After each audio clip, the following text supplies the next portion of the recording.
पूरे तेलंगाना के टाइगर है, अब कोई नहीं आ सकता आपके पास, कोई नहीं आपको डिस्टर्ब कर सकता। हमारे हरबिल अजीज पार्टी वर्किंग प्रेसिडेंट केटी रामाराव साहब, ये ऐसे हैदराबाद को जो डेवलप करे है ना, ये केटी रामाराव साहब डेवलप कर रहे थे। ये बदमाश आके हाइड्रा आके परेशान कर रहे हैं। और हमारी हरबिल अजीज बहन सविता मैडम साहबा जो एक्स मिनिस्टर थे, हमारे जगदीश रेड्डी साहब, इनायत अली बाकरी साहब इंचार्ज यहाँ के, कौशिक रेड्डी साहब और कार्तिक रेड्डी साहब, और मेरे तमाम जो भाई डाइस पर है और बहुत देर से आप लोग इंतजार कर रहे हैं, उसकी हम माफी चाहते हैं। क्योंकि एक मीटिंग में केटीआर साहब जाकर आए, वहां भी पूरे लोग आपको सुनने के लिए, उनके मसाइल बताने के लिए 1 घंटा लग गया। मैं आपसे एक बताता हूं, जब केटीआर साहब यहाँ खत्म रख दिए ना, आपके जायदाद बच जाएंगे, आपके मकानात बच जाएंगे। हिंदुस्तान में अगर सबसे कहीं अच्छी हुकूमत चली है तो बीआरएस पार्टी की हुकूमत चली नहीं चली, बताइए। कभी आपको डिस्टर्ब हुआ? कभी कोई सताया? कोई कहीं फिसाद हुआ? कितना गंगा जमुना तहजीब लाने वाले अगर कोई महान लीडर है तो हमारे केसीआर साहब है। उन्होंने 9.5 साल में जो हुकूमत की है, हैदराबाद में हमेशा फिसादात हुआ करते थे, रोकने वाले कोई लीडर तो केसीआर साहब है। गरीबों के लिए डबल बेडरूम बनाने वाले कोई लीडर है, वो केसीआर साहब है। पानी फ्री देने वाले कोई है, वो केसीआर साहब है। नौजवानों को रोजगार देने वाले कोई लीडर है, वो केसीआर साहब है। इंडस्ट्रीज लाने वाले कोई लीडर है, हमारे केटी रामाराव साहब है। इन्होंने जितने साल 9.5 साल में जो तरक्की दी है हैदराबाद को, सारा हिंदुस्तान के लोग नहीं, बाहर के ममालिक के लोग देखने आ रहे हैं। मेरे भाइयों, ये रेवंत रेड्डी साहब आपसे मोहब्बत नहीं करते, आपको धोखा दे के वोट लिए।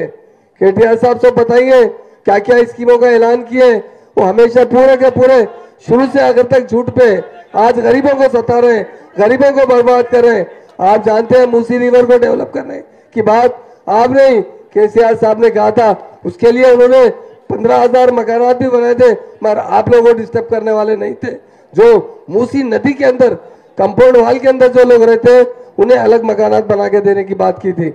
ये रेवंत रेड्डी एक जालिम चीफ मिनिस्टर है, ये कभी भी आपका साथ देने वाले नहीं है, और इनके अंदर साथ भी दे रहे हैं, वो भी आपका साथ देने वाले नहीं है। इसलिए मेरे भाइयों, हिंदुस्तान में अगर कोई पार्टी है, सेक्युलर पार्टी है, मुसलमानों को चाहने वाली है, वो बीआरएस पार्टी है। यहाँ पर कोई भाव भेद का फिरका नहीं है, कौन हिंदू कौन मुसलमान, कौन सिख कौन ईसाई, किसी को मोहब्बत करने वाले कोई लीडर है, केसीआर साहब है।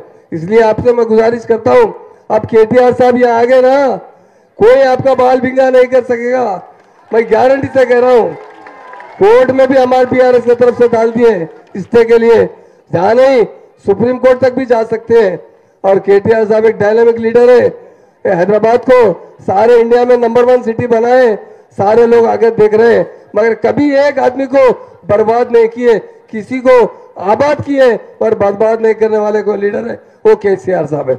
इसलिए मेरे भाइयों बहनों, काफी देर से आप लोग इंतजार कर रहे हैं, मैं एक ही बात कहने के लिए आपके पास आया हूं। अगर कोई महान और महात्मा लीडर है, वो केसीआर साहब है। अगर उसके बाद कोई इनके मिशन को आगे बढ़ाने वाले हैं, वो केटीआर साहब है। आप केटीआर साहब के हाथ पकड़ लीजिए, रेवंत रेड्डी क्या ऐसे 1 लाख आदमी भी यहाँ खत्म नहीं रख सकेंगे, आपसे वायदा करता हूँ। इसलिए मेरे भाइयों बहनों, केटीआर साहब बात कर रहे हैं आपसे, काफी सुबह से इस मामले में आपके इश्यू के बारे में प्रेस कर रहे हैं, वकीलों से बात कर रहे हैं, किसी भी तरह में स्टे मिल जाए ताकि कोई आपकी किसी भी मकान को उंगली ना लगा सके। मेरे भाइयों बहनों, सारे तेलंगाना को अगर डेवलप करे, वो केसीआर साहब करे। हमारे लोग जितने खुशहाल बने, इंडस्ट्रीज लाए, रोजगार देने वाले लीडर केसीआर साहब है। ये रेवंत रेड्डी हाइड्रा के नाम से आपको परेशान कर रहा है। देखिए हमारी बहनें ने कितनी बड़ी बदवा दे रहे हैं। तो मैं उनसे भी यही कहना चाहता हूँ कि गरीबों को मत डिस्टर्ब कीजिए, गरीबों की जिंदगी से हमारी जिंदगी है, मरते दम तक हमारी पार्टी आपके साथ रहेगी, केसीआर साहब आपके साथ रहेंगे, केटीआर साहब आपके साथ रहेंगे।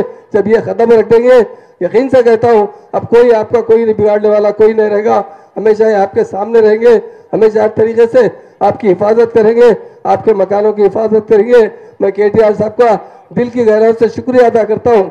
लोग वो समझते हैं कि पुराने शहर में क्या है, पर मैं एक बात कहता हूँ केटीआर साहब से, पुराने शहर के लोग जितना केसीआर साहब को मोहब्बत करते हैं, केटीआर साहब को मोहब्बत करते हैं, नए शहर से भी ज्यादा मोहब्बत करने वाले पुराने शहर के लोग हैं, इनकी हिफाजत करना भी हमारा फर्ज है और जरूर यही केटीआर साहब आपकी हिफाजत करेंगे।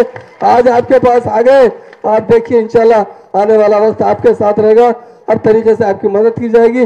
मुझे जो वक्त देने पर मैं तमाम का शुक्रिया अदा करता हूँ। जय तेलंगाना, जय जय तेलंगाना। अभी साहब ने अभी आप 4 घंटे से इनकी बातें